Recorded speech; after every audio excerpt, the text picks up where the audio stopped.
अफसार आलम साहब, आपकी जानिब बढ़ूंगी। वाइट हाउस के मुताबिक ये डील आलमी अमन के लिए इंतहाई अहम है ताकि खित्ता इससे मुतासिर ना हो, इस जंग से मुतासिर ना हो। अगर अमेरिका इसे तबाहकुन डील करार देकर पीछे हट जाता है तो खित्ते पर क्या असरात देख रहे हैं आप?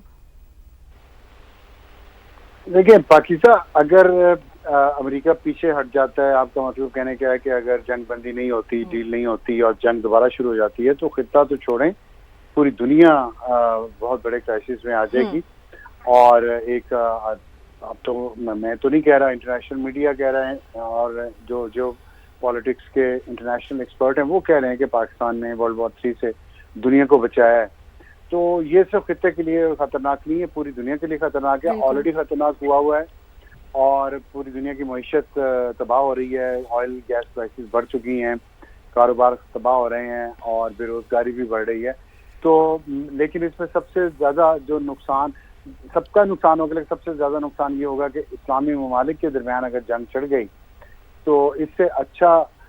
जो काम इसराइल के लिए कोई नहीं हो सकता, क्योंकि इसराइल चाहता ही ये है, ये सारी जंग का मकसद ही ये है मेरे ख्याल में कि इस्लामी ममालिक के दरमियान जंग करवाई जाए ताकि इसराइल का जो ख्वाब है ग्रेटर इसराइल का वो किसी तरीके से पूरा हो या उसकी तरफ बढ़े। तो इसीलिए पाकिस्तान की जो कोशिशें हैं, पाकिस्तान देखें अपनी बिसात से बढ़ के काम कर रहा है। आपको भी और हमें भी, सबको अपनी अपनी जिंदगी में एहसास होता होगा जब हम अपनी बिसात से बढ़ के कोई काम कर रहे होते हैं, कोशिश कर रहे होते हैं, थक जाते हैं, हिम्मत नहीं होती, फिर भी कर रहे होते। तो पाकिस्तान जो कर रहा है ना, इतना ये नर्व रैकिंग है सारा काम, पूरी दुनिया में सबसे आगे जो पाकिस्तान है, उसकी वजह ये है। और ये मेरा ख्याल है कि हमें अपने बच्चों को जो उनका सिलेबस है उसमें ये चीज़ दाखिल करनी चाहिए कि इस्लामी ममालिक का हम खाली उम्मा का नाम ही नहीं लेते रहे सारी उम्र, हमने वाकई उनको एक बहुत बड़ी जंग से बचाने के लिए अपनी पूरी कोशिश की और कर रहे हैं, और अल्लाह करे उसमें कामयाब हो जाएं। तो दोनों चीज़ें हो सकती हैं, कामयाब भी हो सकती हैं, हो सकते हैं ना भी कामयाब हो, लेकिन हमने अपना फर्ज अदा कर दिया और उससे ज्यादा अदा कर दिया जितना हम पे कर्ज था। बिल्कुल। तो और अल्लाह करे कि ये इतना कामयाब हो कि जंग ना और ख़त्म हो जाए इसके चांसेस, वरना मैं डेफिनेटली इस्लामी ममालिक के दरमियान खुदा न खासा ऐसी जंग होगी जो पहले कभी शायद तारीख में इस तरह से नहीं हुई। और ये बहुत ही एक इस खित्ते के लिए, ज़ाहिर खित्ते में ज़्यादातर इस्लामी ममालिक ही हैं और फिर उसमें इंडिया भी इन्वॉल्व हो सकता है, चीन भी हो सकता है, इसराइल तो डेफिनेटली है। तो फिर काफ़ी इसका फैलाव बहुत बढ़ जाएगा और वो कहाँ तक जाएगा नोबडी नोस। अल्लाह ना करे ऐसा हो। हमारी डिप्लोमेसी एक तरफ, लेकिन जो अमरीकी सदर के बयानात और उनका तरीकाकार है वो इस चीज को किसी ना किसी हद तक मुतासिर कर देते हैं। वो एक प्रेशर बिल्टअप करने की कोशिश करते हैं, जैसे कि वो कहते हैं कि अमेरिका ये कर देगा अगर ईरान हमारी बात नहीं मानता। तो वो अगर वाला जो एलिमेंट आता है वो ईरान को दोबारा से गुस्से में ले आता है। तो अगर वो अपना थोड़ा सा डिलीवरी का तरीका, या मैं ये कहूंगी कि अपने अल्फाज का चुनाव इस तरीके से करें कि सामने वाले को एतमाद का एहसास दिलाएं, तो ये डील बहुत अच्छी हो जाएगी और जल्द हो जाएगी। किरण, जो आपने बात की तो उसके लिए कहा जाता है कि most of the disasters come from mouth. तो ये वो वाला सिलसिला बेसिकली है। और डोनाल्ड ट्रंप साहब को उनकी अपनी पार्टीज की तरफ से भी और उनके अपने मुल्क में बहुत सारे लोगों ने कहा कि इनका जो एक्स है अकाउंट, जो मोबाइल फोन है, वो लेकर रख दिया जाए कुछ ऐसा के लिए, तो शायद मामला में बेहतरी हो सकती है। उनकी अपनी पार्टीज के, उनके अपने ऑपोजिशन के लोगों ने जब इंटरव्यूज दिए हैं तो ये बात की है। जहां तक आप जिस खबर का तस्करा कर रही थी, मैं बेसिकली उस खबर पे पहले बात करना चाह रही हूँ, पर मैं आपकी बात का जवाब देती हूँ। ये जो अभी नायब वजीर आजम और वजीर खारजा इसहाक डार साहब की और नेटली बेकर की जो मुलाकात हुई है, ये बड़ी इंपॉर्टेंट मुलाकात है, क्योंकि इस वक्त जो सिनेरियो क्रिएट हो रहा है, जो बन रहा है कि एक तरफ से हमें फ्रस्ट्रेशन दिखाई दे रही है, यानी यूएसए की तरफ से, कि वो हर थोड़ी देर के बाद आकर कोई ना कोई स्टेटमेंट, कोई ना कोई आपका ट्रुथ सोशल के ऊपर कोई बयान आता है कि जिससे अंदाजा होता है कि वो चाह रहे हैं कि फौरी तौर पर मुज़ाकरात की टेबल पर आए, लेकिन उसके साथ साथ वो अपना एक प्रेशर टैक्टिक और अपना एक साथ साथ वो विक्ट्री साइन जो है, वो विक्ट्री फ्लैग अपना ऊपर रखना चाहते हैं। लेकिन दूसरी तरफ ईरान बड़ा वाज़ेह पोजीशन उन्होंने ली हुई है, बड़ी क्लियर पोजीशन है कि जब तक आप हमारे ये जो एक दो मुतालबात है, यानी अबनाए फुरमुस पे जो ब्लॉकेड है आपकी, वो हटा लें तो फिर उसके बाद हम मुज़ाकरात की टेबल पर आ सकते हैं, क्योंकि ईरान को भी ये नजर आ रहा है, जो इस वक्त सारी दुनिया फील कर रही है, जिसपे अभी हम थोड़ी देर पहले बात भी कर रहे थे, कि एक अनसर्टिनिटी या एक फ्रस्ट्रेशन या एक वो जो धोखेबाजी वाली, जिसका ईरान ने बाकायदा वर्ड इस्तेमाल किया है कि धोखाधड़ी कर सकते हैं, तो अगर ये ब्लॉकेड लिफ्ट होगा तो फिर उसके बाद जो है वो मुज़ाकरात की टेबल पर आएंगे। तो अभी जो इसहाक डार साहब की और लेटी बेकर की जो मुलाकात हुई है, तो उसमें बताया ये जा रहा है कि गालिबन पाकिस्तान की तरफ से अब बाकायदा तौर पर ये रिक्वेस्ट भेजी जा रही है दोनों कंट्रीज को कि ये जो सीज फायर है 14 दिन का जो कल खत्म हो रहा है, इस सीज फायर में मजीद जो है वो तौसी की जाए, ताकि उसके बाद फिर मुज़ाकरात की टेबल पर बैठें और फिर बात हो और फिर मामला बढ़े आगे। लेकिन जो आप बात कर रही हैं कि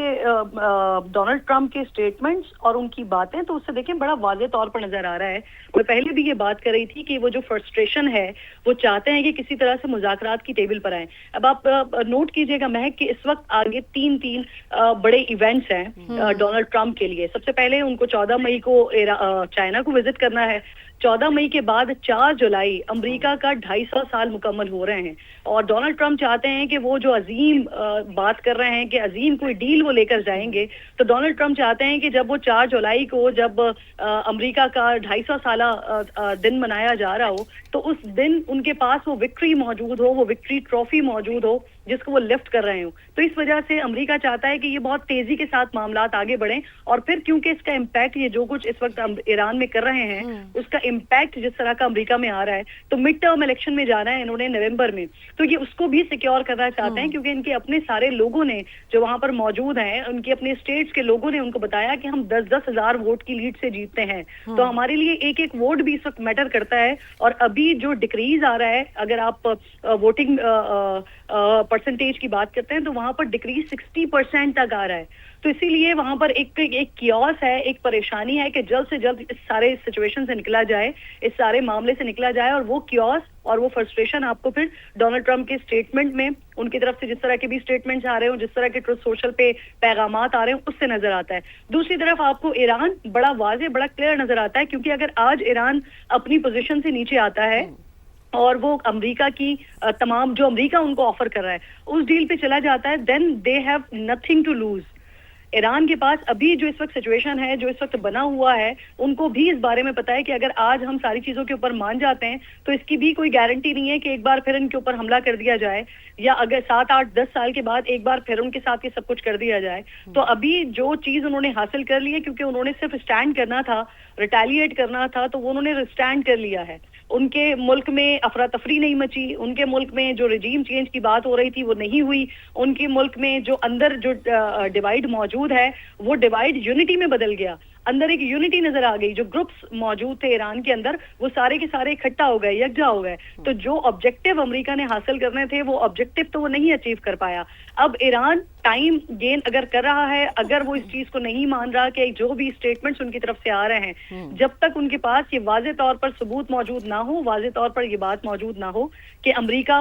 टेबल पर उस वक्त अमेरिका के साथ जाया जाए कि जब मामलात बिल्कुल ऐसे हों कि हम अब बैठकर बात कर सकते हैं और कोई ना कोई यहाँ पर गारंटीयर मौजूद है जो इस बात की गारंटी दे कि दोबारा ये सब कुछ नहीं होगा। फिर प्लस उनको अपनी आवाम में जाकर उनको भी फेस सेविंग चाहिए, उनको भी अपनी आवाम को बताना है कि हम